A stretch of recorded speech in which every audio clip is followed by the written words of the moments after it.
How's it, Stashes? I'm finally back in the Republic from my travels in Europe, and I have a couple of lekker stories to share with you over the next couple of weeks. Dis lekker, ja, lekker, soos 'n cracker. The trip was incredible because each place has its own historical flavor to it.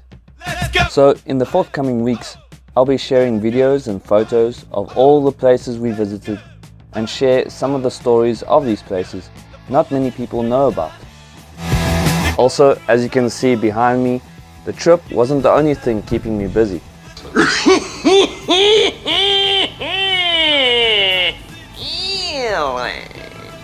We have moved digs, and I'm now literally on the front stoop of the wild coast. So enjoy the view with me, and please like, share and subscribe to The Historian Stash, as this is supposed to help with the YouTube algorithms, which is apparently quite important.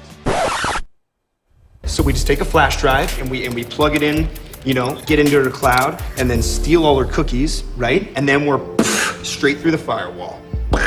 For those of you who are new to the channel, I'm Dr. Jacobus Seidnote, this is Stashy, and you're watching The Historian Stash.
Now, the first city we visited was Trier. Trier is situated in the Rhineland-Palatinate state of Germany and is regarded as the oldest city in the country. If you're wondering how old the city actually is, it was one of the 4 capital cities of the Roman Empire back in the 3rd and 4th centuries. It's more old. As such, Trier is home to some interesting historical figures and events. The Romans colonized the area in 1 BC, and the city became an important Roman stronghold just south of the Roman Empire's northern borders. Today, you can still see evidence of their presence throughout the city center. From the famous Porta Nigra, or the Black Gate, which is apparently the best kept Roman city gate north of the Alps, to the ruins of 3 Roman baths, the Roma Brücke, or Roman bridge that straddles across the Moselle River, the amphitheater that is still used to this day, as well as the Basilica of Alla Palatina, which was actually part of a palace complex built by Constantine, the first Roman emperor to convert to Christianity. All right, but apart from the sanitation, the medicine, education, wine, public order, irrigation, roads, a fresh water system and public health, what have the Romans ever done for us? Brought peace? Oh, peace! Shut up! During the Middle Ages, Trier became a pilgrimage site for Christians because some holy relics were brought there for safekeeping.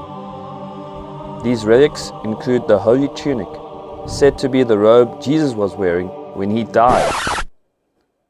I like to picture Jesus in a tuxedo t-shirt because it says like, I want to be formal, but I'm here to party too. Because I like to party, so I like my Jesus to party. These relics are kept in the famous Trier Cathedral, which dates back to Roman times. Its west facade, with an imposing extra apse and 4 towers, is typical of the Romanesque architectural design. While the exterior of the cathedral is impressive, it's the interior that's truly something to behold.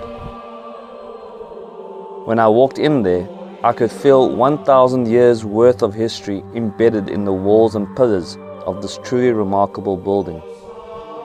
The interior measures 112.5 meters long by 41 meters wide. It consists of 3 Romanesque naves with Gothic vaulting. The original Roman structure can still be sort of recognized in the 3 easternmost bays of the nave. A Baroque chapel was built to house the Jesus robe behind the east choir. The west choir is also decorated in the style of the German Baroque, and so are the chapels of Our Lady and the Holy Sacrament. A Romanesque tympanum depicts Christ with the Virgin Mary and Saint Peter. When you look back towards the entrance, you see the enormous main church organ, which is truly impressive. While it also seems to have been part of the furniture for centuries, it actually dates back to 1974. Disappointed!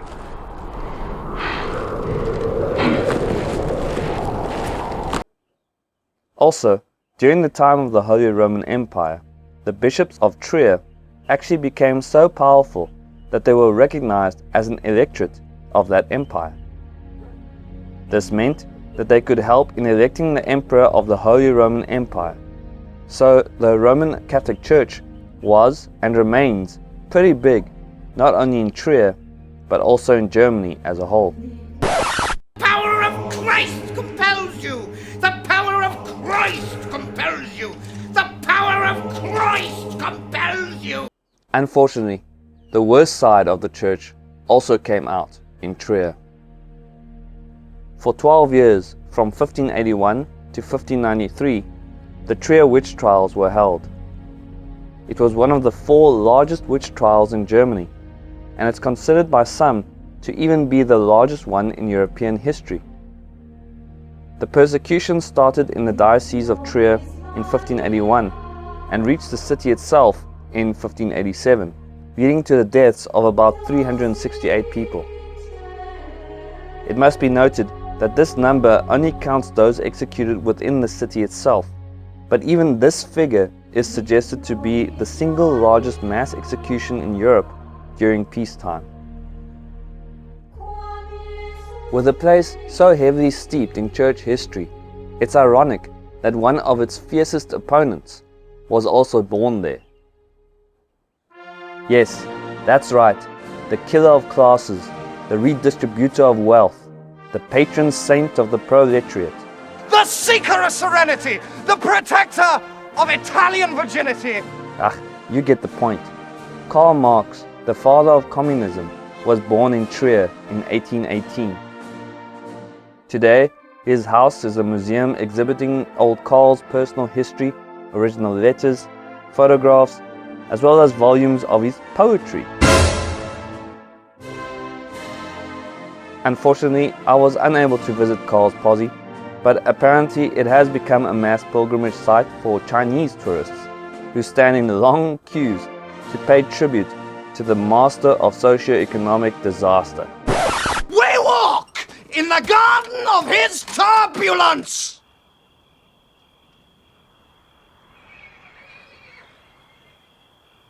But out of all the places in Trier, I think the one that made the most impact on me was the Aula Palatina, or the Basilica of Constantine. The basilica started out as part of a Roman palace complex built in the early 4th century during the reign of Emperor Constantine, also known as Constantine the Great. I am so great, I am so great, everybody loves me, I am so great. The basilica served as an audience hall where citizens could bring their disputes to be heard by judges and officials. It's said that Constantine himself possibly sat as judge there when visiting the area. Fast forward to the Middle Ages, the basilica was used as the residence for the Bishop of Trier and remained as such until the 19th century. In the 17th century, the Archbishop Lothar von Metternich constructed his palace just next to the Aula Palatina and incorporated the palace into it, doing some major redesign. Later, in the 19th century, Frederick Wilhelm IV of Prussia ordered the building to be restored to what he and his architects thought was its original Roman state. In 1856, the Aula Palatina became a Protestant church and was used as such until 1944. And this is, in my opinion, when the most fascinating episode in the history of the Basilica took place. In 1944, the Second World War, the bloodiest war in history, was in its 5th year. Strategic aerial bombing of German cities by the Royal Air Force and the United States Army Air Forces started in earnest in 1942. The Allies, especially the Americans, attempted precision bombing campaigns on what they called military-industrial targets, usually in cities, but there was nothing precise about these bombing raids. Collateral damage in the cities was always inevitable. Unfortunately, Trier didn't escape the wrath of the Allied bombs. On the 14th of August 1944, over 11,000 incendiary bombs fell onto the oldest section of the city, so this damaged many historical architectural monuments of the Roman and medieval times. In December 1944, there were 3 heavy air raids on Trier. On the 19th of December, 30 British Lancaster bombers dropped 136 tons of high explosive bombs, and 2 days later, on the 21st of December, British and American bombers dropped 427 tons of bombs, including incendiaries. On the 23rd of December, another 700 tons of bombs leveled the city. 420 people were killed. This figure could have been much higher, but fortunately, many of the city's residents had already been evacuated. Around 1,600 houses were completely destroyed, and numerous ancient buildings obliterated. It's said that between the 16th of December 1944 and the 2nd of January 1945, the RAF and the USAAF dropped 1,467 metric tons of bombs. The only undamaged structures left of ancient Trier were the old Roman ruins that were already ruined. During one of these raids, a fire caused by the incendiary ordnances swept through the basilica.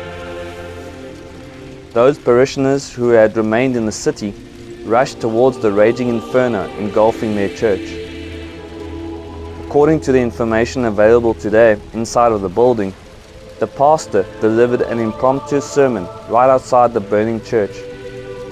In his sermon, the pastor apparently accepted the fate of his church as punishment from God because he and his congregation had stood by silently while the Nazis led Germany and the rest of the world into a downward spiral of rage and ruin. Now imagine being surrounded by this apocalyptic scene. Fires raging all over the city.